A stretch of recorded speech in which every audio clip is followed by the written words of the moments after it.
Kisah Nabi Muhammad Sallallahu Alaihi Wasallam, putra-putri Muhammad dan Khadijah.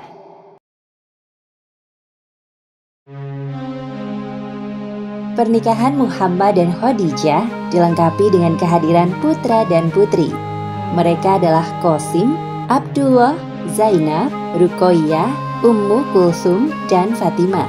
Namun kedua putra mereka, yaitu Qasim dan Abdullah, meninggal di usia yang masih balita. Bunda Khadijah adalah sosok istri yang sempurna. Beliau adalah wanita yang setia mendampingi suaminya, penuh kasih sayang dan juga subur dalam berketurunan.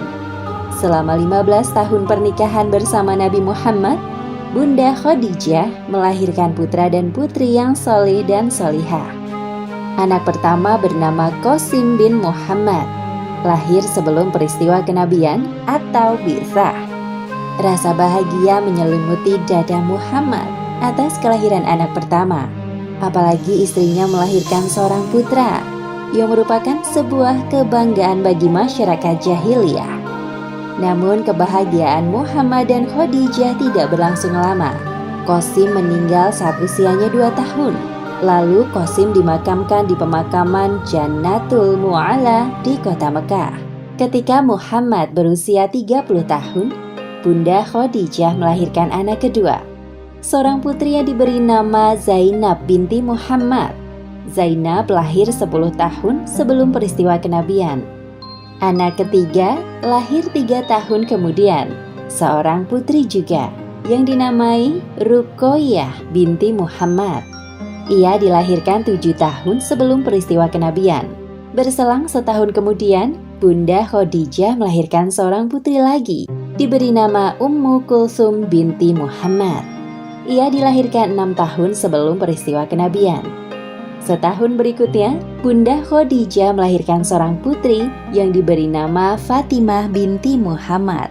Fatimah lahir 5 tahun sebelum peristiwa kenabian Muhammad Sallallahu Alaihi Wasallam. Pada saat Zainab berusia 9 tahun, ia dilamar oleh anak Bibi Halah binti Khuwailid. Keduanya dinikahkan atas persetujuan kedua pihak keluarga besar. Suami Zainab bernama Abu Al-Ash bin Robi.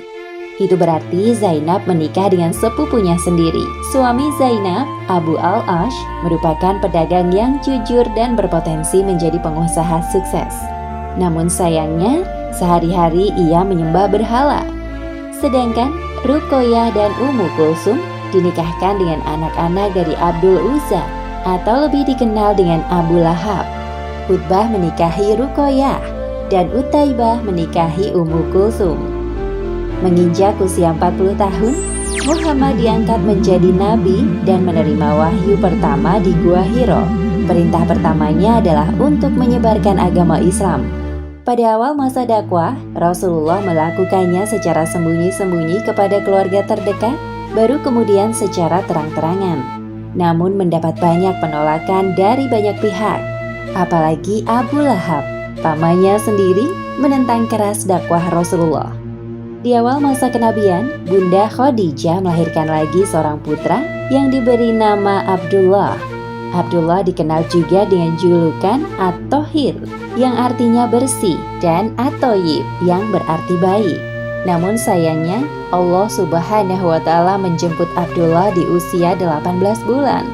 Rasa kesedihan menusuk hati Rasulullah karena tiba-tiba muncul perasaan yang sama ketika kehilangan Qasim, putra pertamanya. Berita tentang kematian Abdullah, putra Muhammad, menyebar ke penjuru kota Mekah. Orang-orang yang membenci Rasulullah semakin mengejek beliau. Salah satunya Ash bin Wa'il dan Abu Lahab. Biarkan saja Muhammad, dia lelaki yang terputus, tidak punya keturunan. Apabila dia mati, maka terputuslah sebutannya. Tadi malam Muhammad terputus keturunannya. Namun ejekan mereka dibantah oleh firman Allah Subhanahu wa Ta'ala dalam Quran surat Al-Kautsar ayat 3. Sesungguhnya orang-orang yang membenci kamu, dialah yang terputus. Yang dimaksud terputus adalah terputus dari nikmat Allah. Rasulullah pantas bersedih karena kehilangan putra untuk kedua kalinya. Namun beliau tidak ingin berlarut-larut dalam kesedihan. Lagi pula, sekarang ada 4 orang anak perempuan solihah yang menjadi penyejuk mata dan penghibur hatinya. Apalagi Fatimah, si bungsu sedang lucu-lucunya.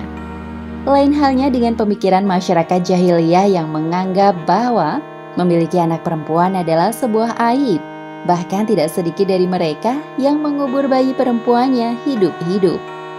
Khadijah yang menyadari bahwa suaminya merasa terpukul atas kematian Abdullah, segera menghibur Rasulullah dengan setia dan sabar.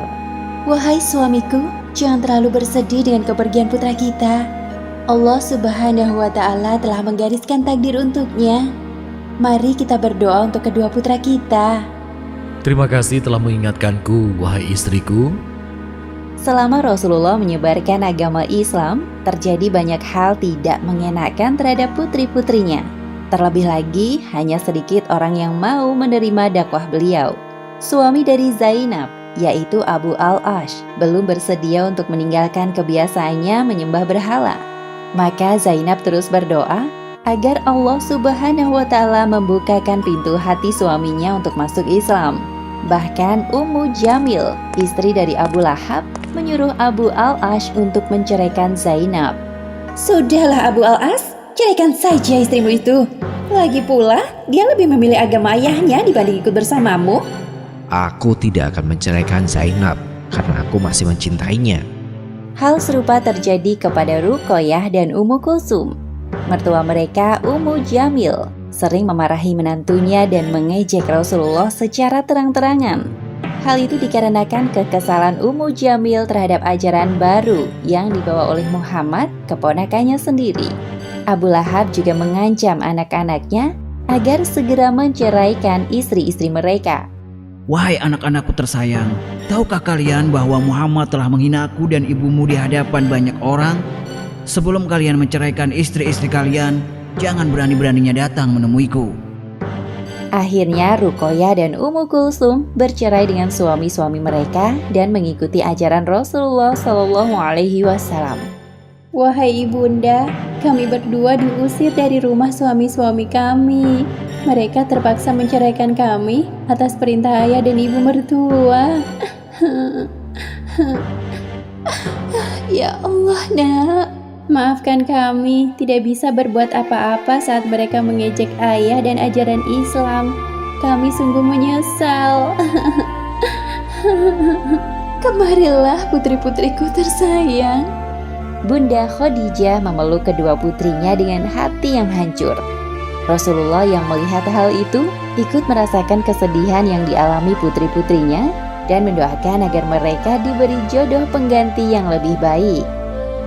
Demikianlah akhir sepenggal kisah putra-putri Muhammad dan Khadijah. Hikmah yang dapat kita ambil dari kisah ini: pertama, ajaran Islam datang di masa Nabi Muhammad SAW untuk mengangkat derajat perempuan, seperti menghapuskan tradisi mengubur anak perempuan hidup-hidup karena kehadirannya dianggap aib. Kedua, baik anak perempuan maupun anak laki-laki, keduanya adalah amanah bagi orang tua yang kelak akan dimintai pertanggungjawaban di akhirat. Jadi sebagai orang tua, hendaknya adil dalam memberikan kasih sayang. Wallahu a'lam bishawab.